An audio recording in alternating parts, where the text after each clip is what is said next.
पश्चात हम सब लोग यहाँ पर कथा श्रवण करेंगे।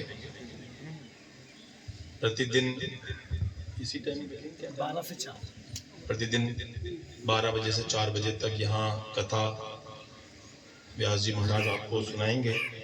श्रीमद् भागवत की कथा का सनातन धर्म में, हिंदू धर्म में अति महत्व है। श्रीमद् भागवत जब आप अभी सुनेंगे तो प्रारंभ में इसके महात्म्य की कथा आती है और महात्म्य की कथा में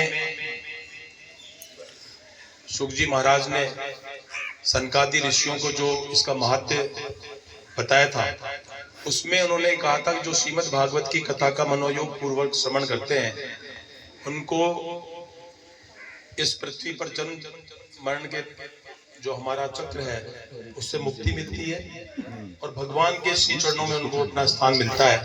साथ ही अपने द्वारा कोई जाने अनजाने में कोई इस प्रकार की त्रुटि हो जाती है, कोई इस प्रकार का कृत्य हो जाता है जिससे हम लोगों को कुछ पाप का भागी बनना पड़ता है, तो श्रीमद् भागवत कथा श्रवण से इन पापों से मुक्ति मिलती है और अति पुण्य की प्राप्ति होती है।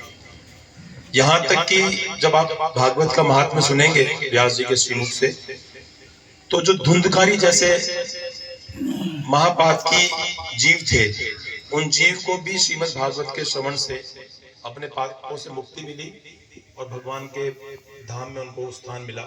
इसी प्रकार आप अजामिल की और अन्य जो महात्म्य की कथा सुनेंगे उनमें आपको ये व्यास जी महाराज वर्णन के साथ बताएंगे कि श्रीमद् भागवत का क्या महत्व है और इसके महात्म्य की कथा में सारी चीजें आ जाती हैं। उसके पश्चात भगवान श्री कृष्ण की जो लीलाएं हैं, उन लीलाओं के साथ साथ भगवान के अन्य अवतारों की कथा भी बीच में आती है। 5वें दिन आपको भगवान राम की कथा भी श्रवण करने को मिलेगी। तो पूरी कथा को मनोयोग पूर्वक श्रवण करें और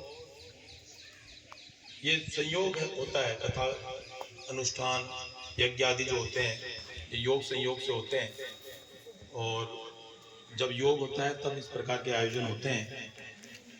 इसलिए जब गांव में इस प्रकार के धार्मिक आयोजन हो तो उसमें मनोयोग पूर्वक समय निकाल करके आकर के कथा श्रवण करनी चाहिए।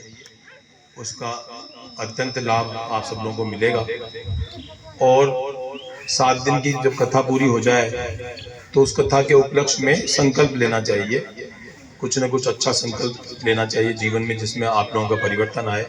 कोई यदि माताएं तो कोई व्यसन करती नहीं है, लेकिन भाई लोग और जो युवक हैं यदि कोई इस प्रकार का व्यसन हो तो कथा की पूर्णावधि पर उस व्यसन को त्याग देना चाहिए।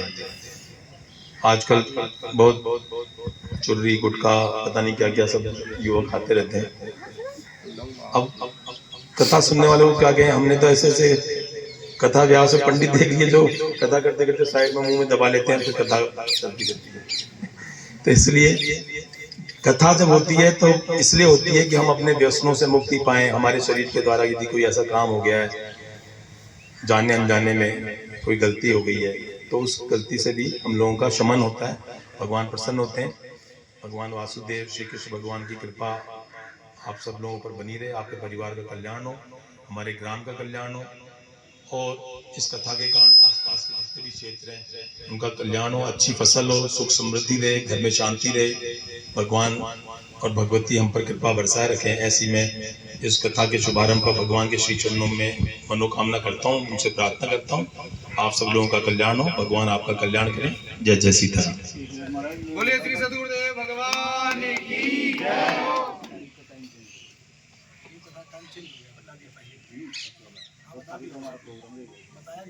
10 तारीख को जो आप लोगों के द्वारा यहाँ पर 3 साल पहले स्थापित की हुई गौशाला थी, तो भाइयों ने आग्रह किया है कि उसका तो जैसे रोजाना कथा का टाइम 12 से 4 है, तो उस दिन 11 बजे से लेकर के 2:30-3 बजे तक रखेंगे।